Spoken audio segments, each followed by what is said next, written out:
Pemirsa, buruknya kondisi jalan lintas Sumatera di Kabupaten Muratara cukup dikeluhkan oleh warga, khususnya pengendara kendaraan, di mana atas kerusakan tersebut, pengendara motor kesulitan saat melintas.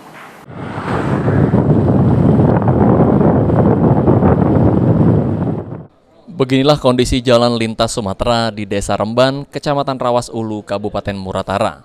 Banyak ditemukan aspal terkelupas sehingga membentuk lubang-lubang kecil mencapai ratusan meter. Kondisi ini tidak membahayakan pengendara roda 4, namun bagi pengendara roda 2, rusaknya jalan ini cukup berbahaya.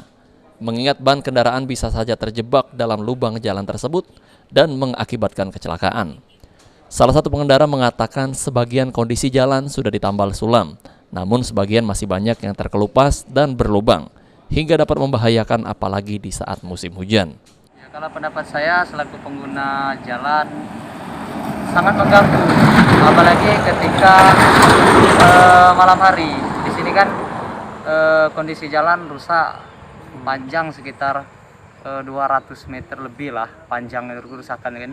Kemudian kerusakan juga bukan cuma sebulan 2 bulan, memang sudah sekitar setengah tahun lebih lah kira-kira kerusakan itu kan. Yang kita